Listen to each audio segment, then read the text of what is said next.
आ जाओ बच्चा, हम लोग थोड़ा सा इसको फिनिश करते हैं। दो हेडिंग कहता है, कल इसके पहले जो पढ़ाया था, क्या पढ़ाया था भैया? समास पढ़ाया था ना? अरे भैया समास पढ़ाया था। क्या पढ़ाया था? समास। तो इसमें काफी लोग गायब हो चुके थे।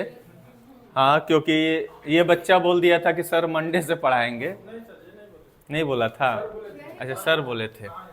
चलो छोड़ दो, कोई दिक्कत नहीं है। तो उसका जो क्लास जो नहीं किया था यूट्यूब पे उपलब्ध है, तो आप लोग देख के उसको लिख लीजिएगा, ठीक है ना? तो समास का मतलब होता है संक्षिप्तीकरण। क्या होता है? एक थोड़ा सा रिपीट कर दे रहा हूं, संक्षेप या संक्षिप्तीकरण होता है। समास किसे कहते हैं? अगर कोई पूछेगा तो आप आराम से बोलेंगे कि जब दो या दो से अधिक शब्दों के मिलने से समास बनता है। फिर एक और बताया था मैंने कहा था कि दो या दो से अधिक वर्णों के मिलने से संधि बनता है, ये भी बताया गया था। फिर मैंने बताया था बच्चा कि समास को तोड़ना क्या कहलाता है? विग्रह कहलाता है, और संधि को तोड़ना विच्छेद कहलाता है। और ये भी एक प्रश्न आपके परीक्षाओं में पूछा गया था कि समास और संधि में क्या समानता है। तो आप क्या कहोगे कि दोनों ही शब्दों को क्या करते हैं? संक्षिप्त करते हैं, और ये ऑप्शन में था, है ना? इतना बताया गया था। फिर मैंने क्या बताया था बच्चा? समास के कितने भेद होते हैं? मुख्य रूप से प्रधानता के आधार पर समास 4 प्रकार के होते हैं, लेकिन उसी में एक तत्पुरुष समास आता है, और उस तत्पुरुष समास के अंतर्गत कितने आते हैं? 2 और समास ऐड हो जाते हैं। इस तरह से कुल समासों की संख्या 6 हो जाती है। लेकिन अगर आपसे परीक्षा में पूछे कि प्रधानता के आधार पर समास कितने प्रकार के होते हैं, तो कितना मार्क? अगर ये शब्द हटा के पूछे, कहे कि कुल समासों की संख्या, अगर ऑप्शन में 4 नहीं दिया हो, 6 दिया हो, तो आप 6 पे मार के आइएगा, ठीक है ना? तो 6 समास पढ़े थे। तो पहले का नाम क्या था? अव्ययी भाव समास था, द्वंद्व समास था, फिर बहुब्रीहि था, तत्पुरुष समास। और तत्पुरुष समास के अंतर्गत 2 और समास थे।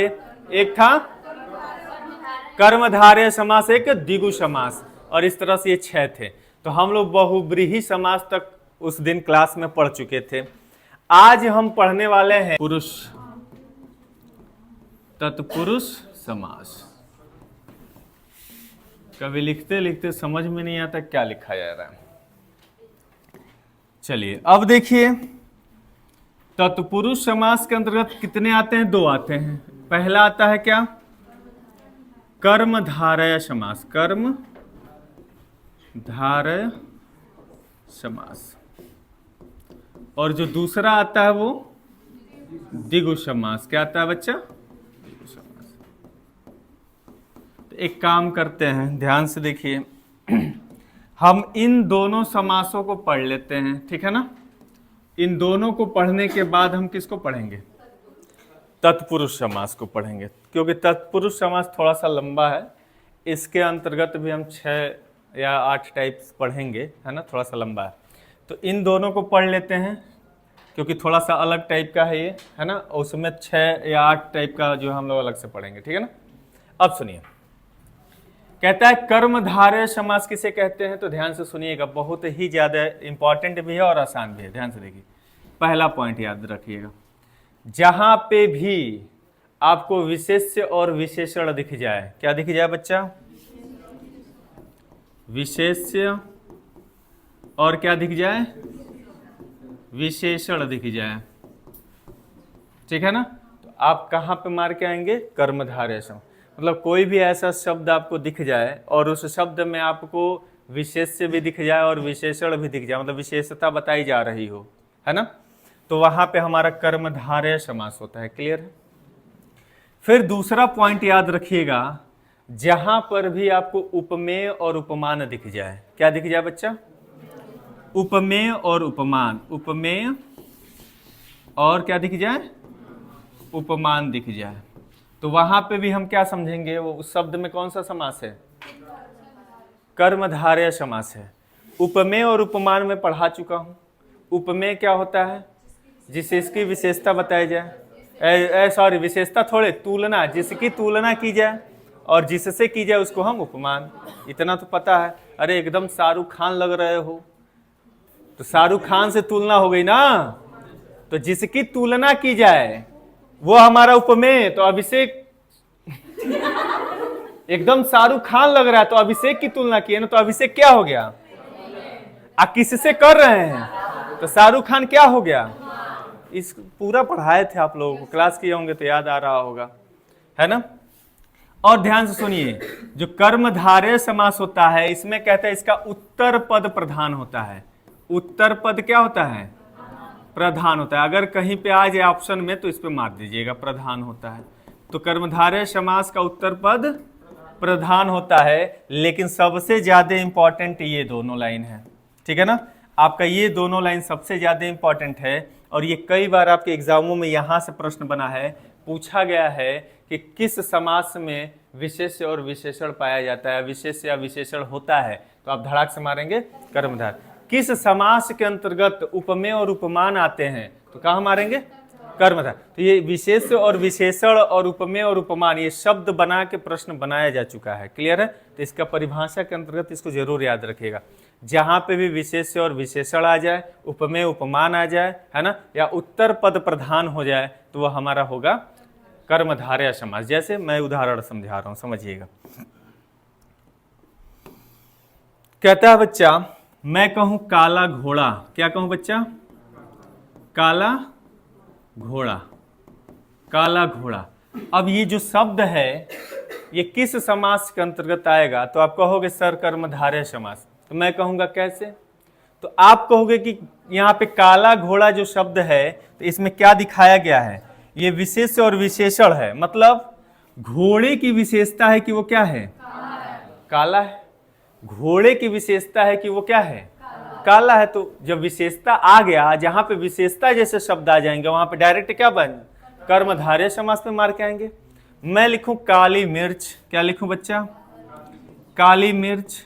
तो अब यहां पे कहोगे क्या चीज आ गया बताओ? काली मिर्च। मिर्च की विशेषता है कि वो क्या है? काली। लाल मिर्च का हो गया, लाल मिर्च होता है, काली मिर्च वो अरे भाई होता नहीं है काली मिर्च। उसी के लिए वास्को डिगामा जो है पुर्तगाल से आ गया। हाँ, इसी काली मिर्च को यवन प्रिय बोलते हैं। क्या बोलते हैं? यवन प्रिय बोलते हैं। क्या बोलते हैं?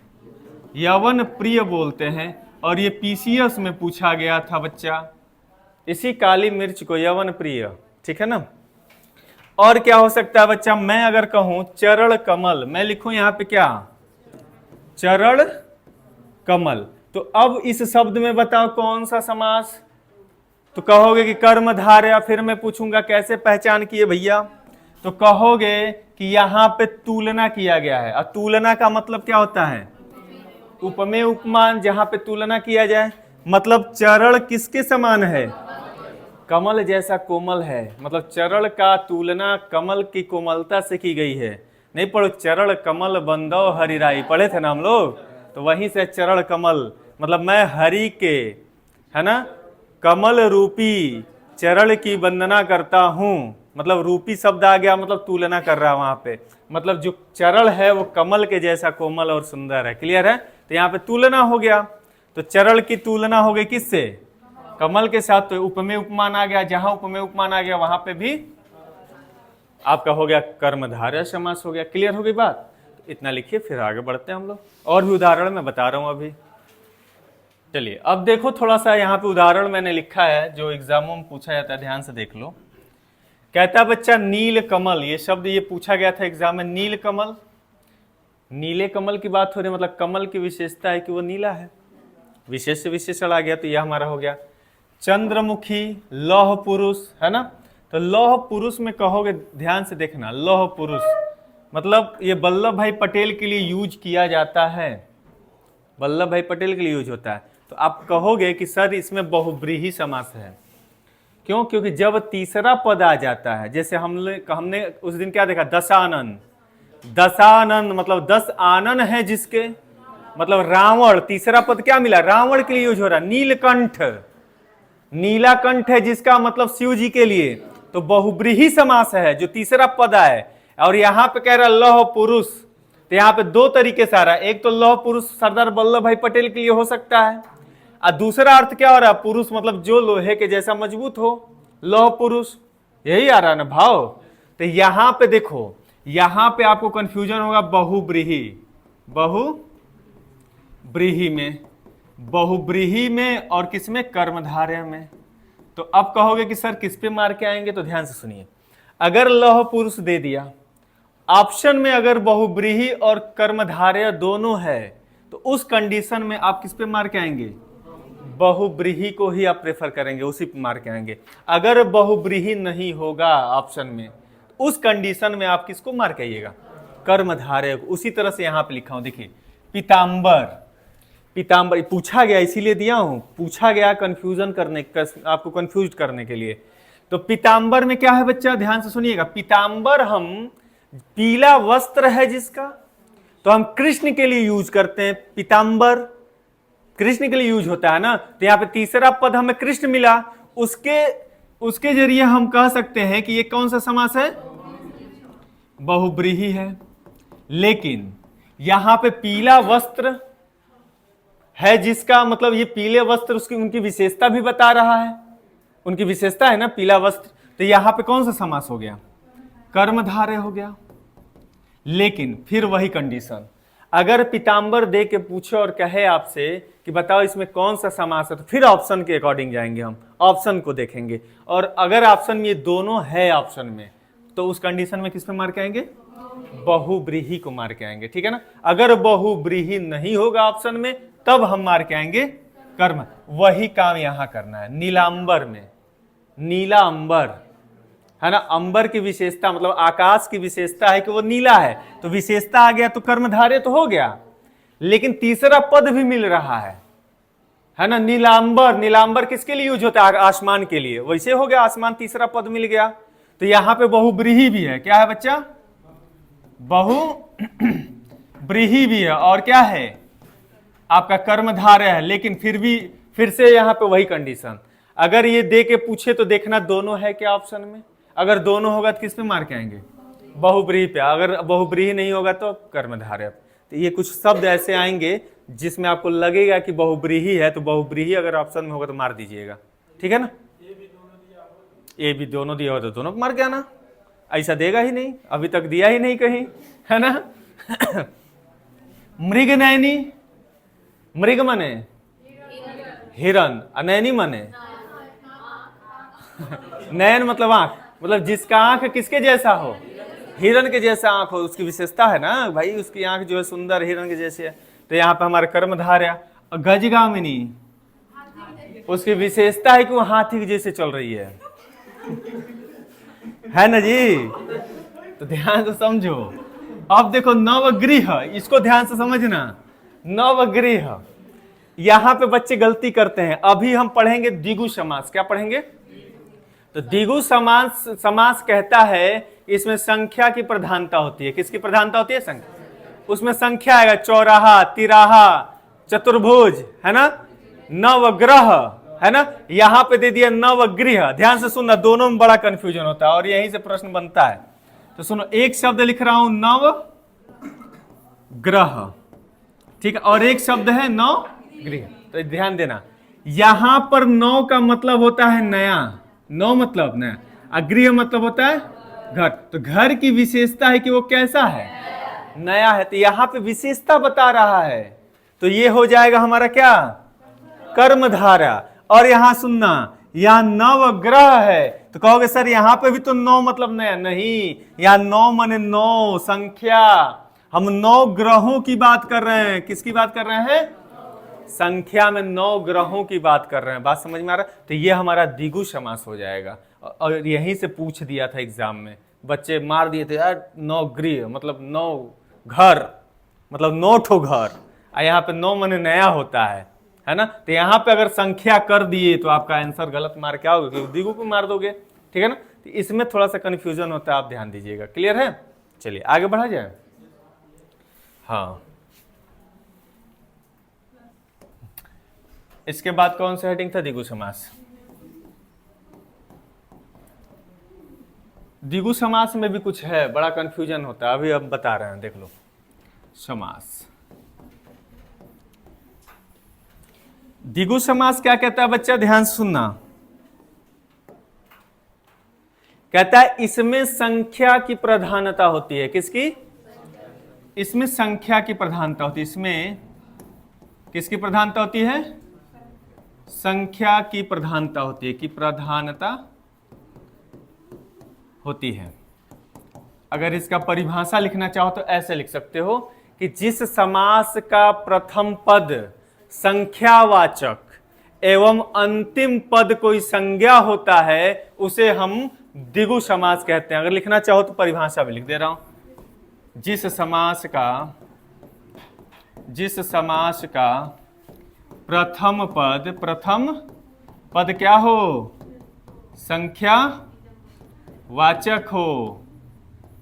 संख्यावाचक हो एवं अंतिम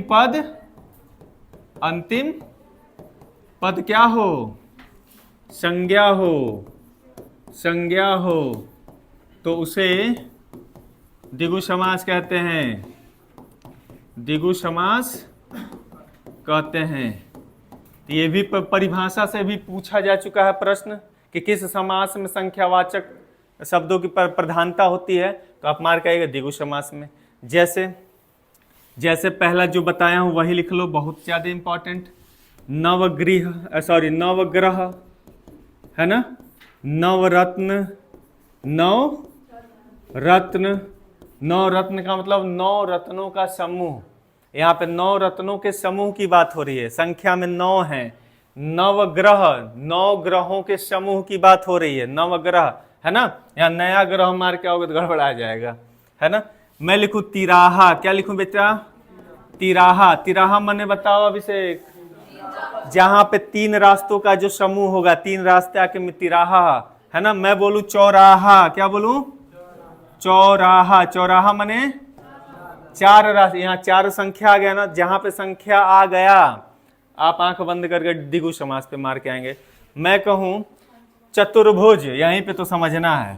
5वां चतुर्भुज सही है। चलिए चतुर्भुज को देखिए, यहाँ पर से पूछता है एग्जाम में, और यहाँ पे बहुत ज्यादा मिस्टेक होता है बच्चों से, तो स्टार बना लीजिएगा। चतुर्भुज ध्यान सुनिए, चतुर्भुज हमारा किस में आएगा? लेकिन चतुर्भुज का मतलब 4 भुजाएं हैं जिसकी, तो 4 भुजाएं विष्णु के लिए भी यूज होता है। जो विष्णु भगवान हैं उनकी भी कितनी भुजाएं हैं? 4। तब इस कंडीशन में अगर देखें तो ये बहुब्रीही हो जा रहा है। क्या हो जाएगा? तो ये यहाँ पे भी वही नियम, बहुब्रीही। तो बहुब्रीही, और एक और क्या होगा? द्विगु, क्योंकि 4 भुजाओं की बात हो रही है, 4 संख्या है, और जब 4 संख्या है तो द्विगु में तो आएगा ही आएगा। तो देखो ये द्विगु भी है, द्विगु समास। अब देखो, अब कहोगे कि सर अब हम क्या करें? तो वही वाला नियम अप्लाई करना। जैसे चतुर्भुज दे देगा, कहेगा कि बताओ इसमें कौन सा समास है, तो देखना ऑप्शन में दोनों दिया है क्या। अगर ऑप्शन में दोनों दिया है तो किस पे मार के आएंगे? बहुब्रीही पे मार के आएंगे। अगर ऑप्शन में बहुब्रीही नहीं होगा तो उस कंडीशन में द्विगु पे मार के आएंगे, ठीक है ना। तो इसमें कुछ कंडीशन है, इसको आपको थोड़ा सा ध्यान देना पड़ेगा, ठीक है ना। और क्या क्या है उदाहरण बोलो जल्दी से। त्रिभुज और शतसई, बहुत बढ़िया। 700 दोहों का समूह है ना, 700 संख्या है ना, शतसई। और आपका सप्तद्वीप मतलब क्या है ये? सप्तद्वीप का मतलब 7 द्वीपों का समूह है ना। और भी कुछ है? पंचवटी, बहुत बढ़िया, पंचवटी। और बोलो त्रिनेत्र, बहुत बढ़िया। हाँ, ये इसमें भी आके फंस जाओगे। त्रिनेत्र देख लो बच्चा, त्रिनेत्र यहां पे ऑप्शन ए में आपको फंसाएगा एग्जामिनर। त्रिनेत्र शंकर भगवान के लिए भी यूज होता है, तो तीसरा पद शिव मिल गया। और त्रिनेत्र में 3 संख्या है, तो द्विगु समास हो गया। तो ये बहुब्रीही समास भी है। और इसको कैसे करेंगे? ऑप्शन के अकॉर्डिंग जाएंगे। ऑप्शन में देखेंगे अगर बहुब्रीही और द्विगु दोनों दिया है तो किस पे मार के आएंगे? बहुब्रीही पे मार के आएंगे। अगर बहुब्रीही नहीं होगा उस कंडीशन में हम द्विगु समास पे मार के आएंगे। तो कुछ कुछ ऐसे शब्द आएंगे जो समझ लो बहुब्रीही और द्विगु से समानता रखेगा, तो आपको ऑप्शन को देखना और उसके अकॉर्डिंग आपको सही करना है, ठीक है ना। कंफ्यूजन नहीं होगा। चलिए लिखिए इतना।